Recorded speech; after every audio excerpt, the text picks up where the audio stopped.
नमस्कार, आप देख रहे हैं वाराणसी लाइव और मैं हूं आपके साथ दिशा बिष्ट। वाराणसी लाइव में हम आपके लिए लेकर आए हैं महादेव की नगरी वाराणसी की विरासत को समेटे हर खबर, बनारस की वो खबरें जो बनी सुर्खियां। इस बुलेटिन में हम कोरोना संकट के बीच राजनीतिक से लेकर सामाजिक सरोकार से जुड़ी हर खबर से आपको कराएंगे रूबरू।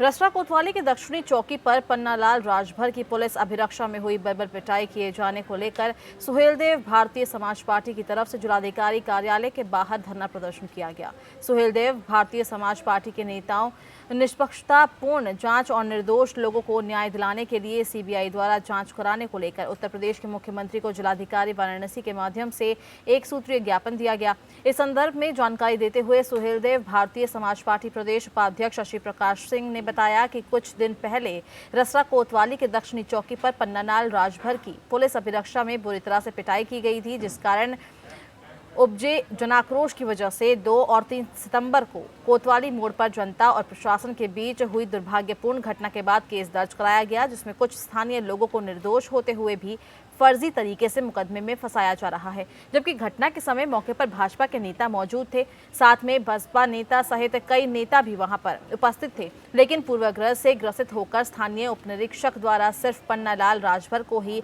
एफआईआर में जानबूझकर टारगेट किया गया। धरना प्रदर्शन करने का औचित्य यह है कि कानून व्यवस्था पूरी तरह ध्वस्त हो चुकी है। उत्तर प्रदेश में कानून व्यवस्था का बहुत ही बुरा हाल है।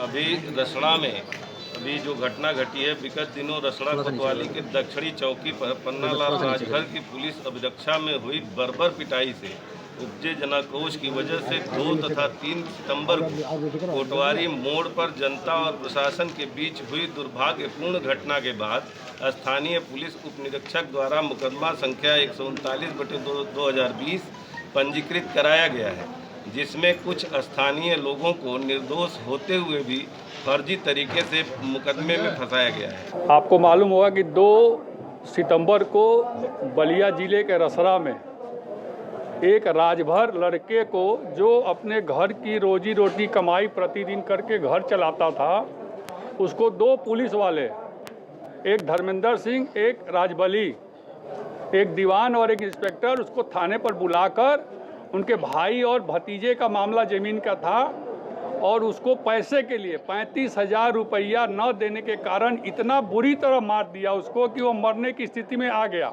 और उसको ले जाके घर पर छोड़ दिया। जब घर पर लड़के ने बताया कि हमको पुलिस वाले मारे हैं तो उन लोग को हॉस्पिटल ले गया, तो हॉस्पिटल वालों ने बनारस रेफर कर दिया। तो इस प्रदेश में शासन और प्रशासन की अराजकता यह है कि जितने गरीब हैं उनको मारने का पूरा प्रयास किया जा रहा है, जबकि उसमें बीजेपी के बहुत से नेता शामिल थे, उन पर मुकदमा नहीं लिखा गया। और समाजवादी पार्टी के राष्ट्रीय अध्यक्ष पूर्व मुख्यमंत्री अखिलेश यादव के आह्वान पर सपा कार्यकर्ताओं ने 9 सितंबर को रात 9 बजे 9 मिनट के लिए मोमबत्ती, टॉर्च और मोबाइल की लाइट जलाकर वर्तमान सरकार की नीतियों और बेरोजगारी के खिलाफ विरोध प्रदर्शन किया। सपाइयों ने बीएचयू गेट, लक्सा, काशी विद्यापीठ, दारानगर सहित जिले के विभिन्न क्षेत्रों में अपनी मुहिम के तहत मोमबत्ती जलाकर हाथों में अपनी मार्कशीट लिए युवाओं के रोजगार के लिए आवाज उठाई। बुधवार रात 9 बजे बढ़ती बेरोजगारी के विरोध में सपाइयों ने तेलियाबाग से लहुराबीर तक कैंडल मार्च, टॉर्च, मशाल मार्च निकाला गया और इस क्रम में समाजवादी युवजन सभा की तरफ से लंका सिंह द्वार पर मोमबत्ती, टॉर्च और मोबाइल की लाइट जलाकर बेरोजगारी के मुद्दे पर केंद्र सरकार का विरोध किया गया। महात्मा गांधी काशी विद्यापीठ में भी समाजवादी राष्ट्रीय अध्यक्ष अखिलेश यादव के आह्वान पर सपा नेताओं और छात्रों ने मोमबत्ती और फ्लैश लाइट जलाकर प्रदेश और केंद्र सरकार के खिलाफ बेरोजगारी के मुद्दे पर आवाज उठाते हुए अपना विरोध दर्ज करवाया।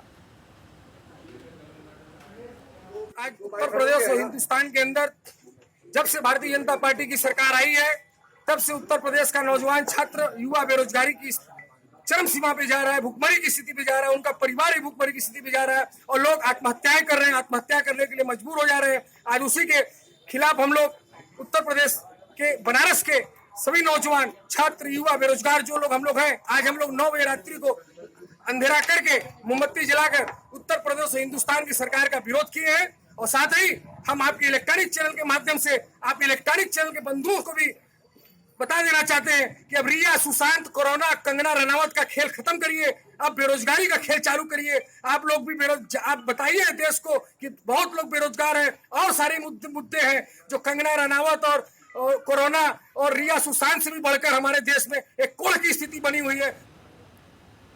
गुरुवार को सरदार सेना सामाजिक संगठन द्वारा अपर निजी सचिव संघ के अध्यक्ष अमर सिंह प्रकरण को लेकर पूरे प्रदेश में ज्ञापन सौंपने का कार्य किया गया और इस संबंध में बताया गया कि उत्तर प्रदेश सचिवालय में अपर निजी सचिव संघ के अध्यक्ष अमर सिंह को योगी सरकार ने बर्खास्त कर दिया है, जिससे तमाम सामाजिक संगठनों में रोष है। इसी के संदर्भ में आज डॉक्टर RS पटेल जिला अध्यक्ष के नेतृत्व में सरकार के जातिवादी नीतियों से नाराज सरदार सेना के पदाधिकारियों ने सरकार के खिलाफ बिगुल फूंका।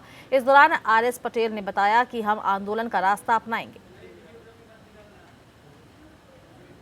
आज सैकड़ों क्रांतिकारी साथियों के साथ हमें घुस जाना पड़ा कलेक्ट्रेट के अंदर। आज पूरे प्रदेश के में लगातार बलात्कार, माफिया राज, गुंडा राज, हत्या, बलात्कार, लूट चरम पर है। योगी चूंकि जब ये गोरखपुर के सांसद थे तब ये फपक फपक के रोए थे सदन में, आप लोग जानते होंगे। इनके ऊपर सैकड़ों क्रिमिनल मुकदमे थे। जब ये सत्ता में आए तो अपने हटवा लिए। तो क्रिमिनल ही होगा, पहला विषय। दूसरा यह है कि परसों दिन में अमर सिंह पटेल सचिवालय निजी सचिव संघ के अध्यक्ष, सैकड़ों PCS अधिकारी कर्मचारी संघ के अध्यक्ष अमर सिंह पटेल को योगी सरकार ने बर्खास्त कर दिया। कंगना रनौत पर शिवसेना नेता संजय राउत की अभद्र टिप्पणी का मामला काफी तूल पकड़ चुका है। अब फिल्म अभिनेत्री कंगना के समर्थन में राष्ट्रीय स्वयंसेवक संघ भी सामने आ गया है। वाराणसी में RSS नेता इंद्रेश कुमार ने कहा है कि संजय राउत को माफी मांगनी चाहिए। राष्ट्रीय स्वयंसेवक संघ के अखिल भारतीय कार्यकारी मंडल सदस्य इंद्रेश कुमार वाराणसी के पातालपुरी मठ में महंत बालक दास से मिलने पहुंचे थे। कंगना रनौत के मुद्दे पर इंद्रेश कुमार ने कहा कि अपशब्द कहने वाले राजनेता को तुरंत माफी मांगनी चाहिए। नारी का अपमान देश नहीं सहेगा। हमारी संस्कृति में नारी का सम्मान हर नागरिक का दायित्व है। उन्होंने कहा कि नारी के साथ कभी अपशब्द या दुर्व्यवहार नहीं करना चाहिए। हमारे देश में अपशब्द हमेशा अमानवीय होता है। नारी जाति का सम्मान राजनेता का राजनीतिक कर्तव्य है। जिन्होंने कंगना का अपमान किया है उन्हें क्षमा याचना करना चाहिए। वहीं चीन के विषय में इंद्रेश कुमार ने कहा कि चीन ने बायोलॉजिकल वेपन का इस्तेमाल कर लाखों लोगों को मौत के घाट उतार दिया है। अब दूसरा हमला बाजार में घटिया उत्पाद उतार कर किया गया है। तीसरा चीन ने सरहद पर हमारे जवानों पर किया है। भारत लगातार चीन को मुंहतोड़ जवाब दे रहा है और चीन इसे समझ चुका है। पूरे विश्व में वो अलग पड़ गया है। ऐसा है कि भारत ने एक मानवीय जीवन मूल्य भारत और विश्व को सिखाया है। नारी के साथ कभी अपशब्द, अपहरण, व्यभिचार, बलात्कार या उसका साथ दुर्व्यवहार यह हमेशा अमानवीय था, अमानवीय है और अमानवीय रहेगा। वह चाहे फिर किसी भी प्रकार का कांड हो, नारी जाति का सम्मान यह राजनीतिक दल का और राजनीतिक नेता का पहला और अंतिम कर्तव्य बनता है। इसलिए और नारी का अपमान करना यह इस देश ने कभी भी सहन नहीं किया है। और संजय राउत द्वारा कंगना रनौत को लेकर दिए गए शर्मनाक और अशोभनीय टिप्पणी पर महिलाओं द्वारा उनके खिलाफ थाने में FIR दर्ज करवाते हुए गिरफ्तारी की मांग की गई। वाराणसी में बेटी बचाओ बेटी पढ़ाओ की प्रदेश संयोजिका और उनकी टीम की सहयोगी महिलाओं ने संजय राउत के खिलाफ सिगरा थाने में FIR दर्ज करवाई है। उनका कहना है कि संजय राउत संवैधानिक पद पर रहते हैं और इस तरह से महिलाओं के लिए अपमानजनक टिप्पणी किए चुके हैं। ऐसे में उन्हें इस पद पर रहने का कोई अधिकार नहीं है। ये जो मामला है ये इस समय पूरे देश में पूरे मीडिया में चल रहा है ये मामला। और मामला यही है कि जो शिवसेना के सांसद हैं संजय राउत जी, उन्होंने वहाँ की जो महिला हैं उनका कंगना रनावत जो अभिनेत्री हैं उनका उन्होंने घोर अपमान किया है।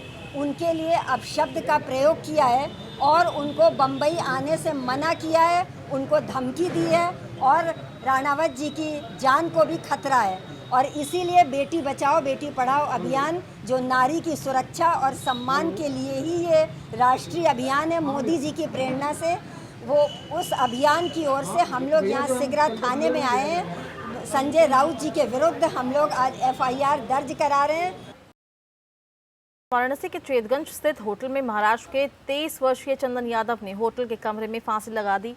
बताया जा रहा है कि महाराष्ट्र निवासी चंदन 7 सितंबर को होटल आए, लेकिन सुबह कमरे से बाहर नहीं निकला तो शाम को होटल वालों ने कमरे का दरवाज़ा खटखटाया और बात करने की कोशिश की। आज उसकी आवाज़ न आने पर बगल की खिड़की से झांक कर देखा गया तो होटल के कर्मचारियों के होश उड़ गए। कमरे के अंदर युवक का शव पंखे से लटकता पाया गया। युवक का निर्वस्त्र शव पंखे पर फांसी के फंदे से लटकता हुआ था। साथ ही उसके चेहरे पर नोट और सिक्के चिपके हुए थे। वहीं आशंका जताई जा रही है कि किसी औघड़ के चक्कर में पड़कर काशी में मुक्ति पाने के लिए उसने जान दे दी। हालांकि होटल के कमरे से कोई सुसाइड नोट या तंत्र मंत्र में प्रयोग होने वाले सामान नहीं मिले हैं। मौके पर पहुंची पुलिस ने शव को पोस्टमार्टम के लिए भेज के मामले में जुट गई है।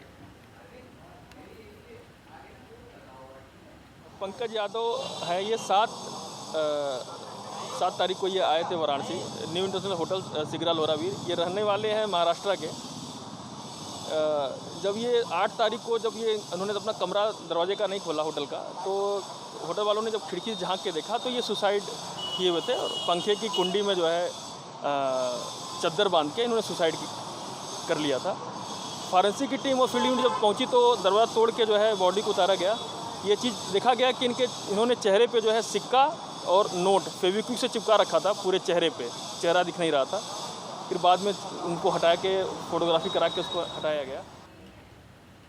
BHU BCom की प्रवेश परीक्षा देकर लौट रहे छात्र के साथ कुछ युवकों ने जमकर मारपीट की और इस दौरान छात्र उनसे हाथ जोड़कर विनती करता रहा, लेकिन युवकों ने उसकी एक ना सुनी और उसकी पिटाई करते रहे। इसी संदर्भ में बुधवार की शाम छात्र अमन की शिकायत पर कैंट थाने में मुकदमा पंजीकृत किया गया है और इस दौरान कैंट इंस्पेक्टर राकेश सिंह ने बताया कि रात करीब 11 बजे पीड़ित युवक शिकायत लेकर आया था, जिसके संदर्भ में मुकदमा दर्ज कर जांच की जा रही है। और इस दौरान इंस्पेक्टर राकेश सिंह ने बताया कि मारपीट करने वाले युवक पीड़ित के साथ 10वीं की पढ़ाई कर चुके हैं।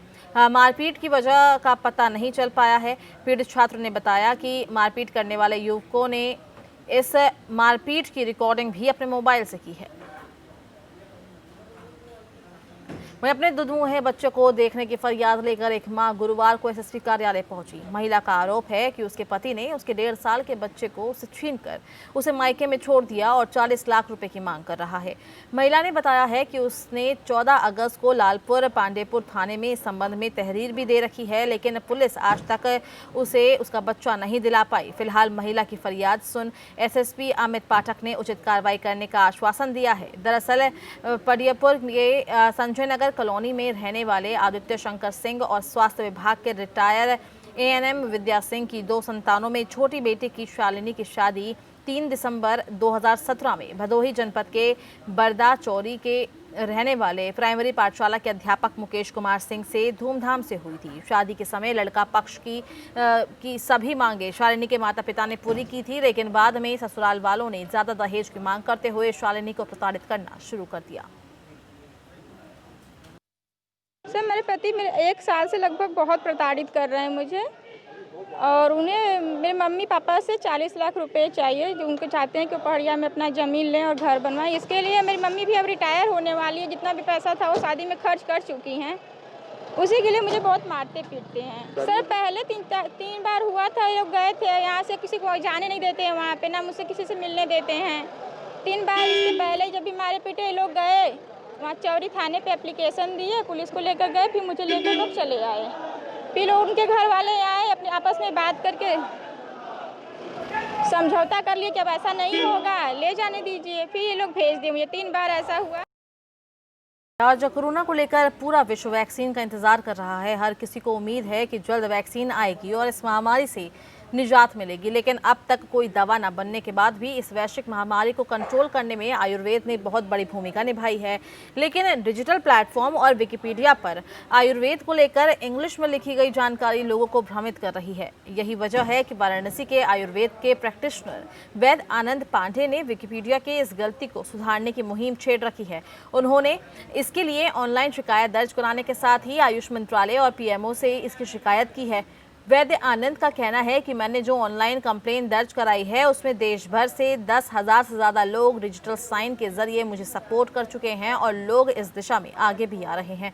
लेकिन ज़रूरी है कि सरकार इस दिशा में ध्यान दे और विकिपीडिया पर आयुर्वेद को लेकर मौजूद गलत जानकारियों को सुधार करवाए ताकि आयुर्वेद की सही जानकारी लोगों तक पहुँचे। लड़ाई अगर देखी जाए तो हमारे आयुर्वेद को बदनाम किया जा रहा है, उसकी लड़ाई हम लोग लड़ रहे हैं और वो गलत तरीके से बदनाम किया जा रहा है। हमने देखा कि विकिपीडिया जो एक पेज होता है सर्च इंजन के तहत हर चीज़ों को वो बताता है, तो विकिपीडिया का जो अंग्रेजी भाषा में जो लिखा हुआ हमारा आयुर्वेद के बारे में जो डिस्क्रिप्शन है वो बहुत गलत और आपत्तिजनक उसमें।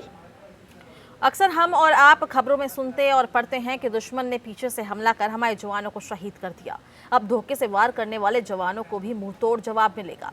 इसके लिए काशी की बेटी और अशोका इंस्टीट्यूट की छात्रा अंजलि ने रोबो हेलमेट तैयार किया है जो पीछे से हमले की ताक में बैठे दुश्मनों से जवान को अलर्ट करेगी और उन धोखेबाजों को खत्म करने में अहम योगदान देगी। ये रोबोट हेलमेट दुश्मनों पर गोलियां भी दाग सकता है और इस हेलमेट को सिर पर पहनने के साथ ही ज़मीन पर भी रख के चलाया जा सकता है। अंजलि ने बताया है कि ये विशेष रोबो हेलमेट वायरलेस टेक्नोलॉजी से लैस है। इस हेलमेट का एक वायरलेस फायर ट्रिगर है जो रेडियो फ्रीक्वेंसी की मदद से हेलमेट में लगे बैरल से जुड़ा होता है और इस ट्रिगर को किसी भी तरह के राइफल गन के ट्रिगर के पास लगाया जा सकता है।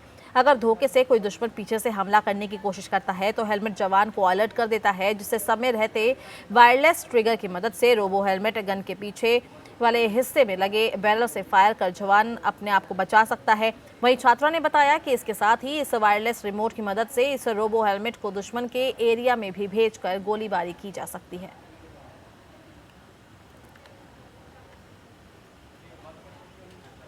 मेरा नाम अंजलि श्रीवास्तव है। मैंने एक रोबो हेलमेट तैयार किया है हमारे देश के जवानों की सुरक्षा के लिए। इस रोबो हेलमेट की खासियत ये है कि ये हमारी दोनों तरफ से फायरिंग करता है। कभी भी हमारे जवान को अगर पीछे कोई दुश्मन अगर उन पर अटैक करता है तो पीछे एक सेंसर के जरिए उनको एक सूचना मिल जाएगी कि उनके पीछे कोई उनका दुश्मन है, तो वो अपने एक रिमोट की मदद से पीछे भी फायरिंग कर सकते हैं। इसके साथ साथ इसमें अगर हमारे जवान घायल हो जाते हैं और वो इस अवस्था में नहीं रहते हैं कि वो खुद फायरिंग और लड़ सकें आगे, तो ये हमारा हेलमेट रोबोट का काम करेगा और खुद जाके दुश्मनों को मारेगा। और इस रोबोट को बनाने में मुझे कुछ 2 महीने का समय लगा है। इस रोबोट की कीमत कुछ 8 से 10 हज़ार के बीच में आई है। और इसी के साथ वाराणसी लाइव में बस इतना ही। आप बने रहिए हमारे साथ। नमस्कार।